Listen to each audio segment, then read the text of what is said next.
मला माहिती आहे की स्टेजवर बोलायचं माझी ही पहिलीच वेळ आणि शेवटची असो.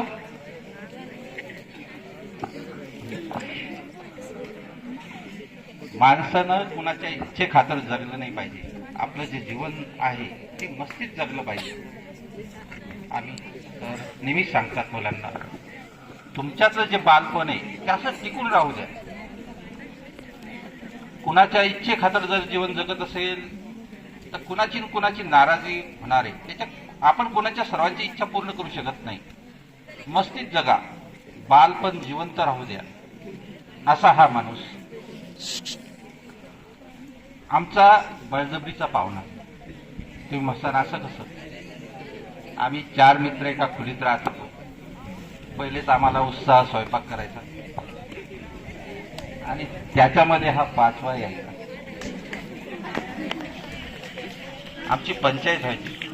नंतर आमच्या मित्रांना समजून गेले की आता जास्त टाकून ठेवा. जास्त टाकल्यावर यायचं नाही. मग आम्ही अट घालून ठेवली, संपेपर्यंत जो उठल त्यानं उद्या आडवडे खाऊ घालायचे. त्याच्यामुळे आम्हाला बळजबरी ते खावं लागायचं. असं मी याच्यासाठी सांगितलं की मस्ती जिवंत ठेवा, बालपण जिवंत ठेवा. सर रिटायर होईपर्यंत कसे जगले तुम्हाला माहिती आहे. सर शाळेत आले हे कशावर ओळखायचं? मुलं मुली कुठं आहे त्यांच्या भोवती फार शाळेतून जाईपर्यंतच नाही तर मला माहित आहे की मी त्याच्या घरी सुद्धा मुला मुलींना पाहायचो. चित्रकला असो, इतर विषयाचं ज्ञान असो, सतत अशा कितीतरी आठवणी आहेत.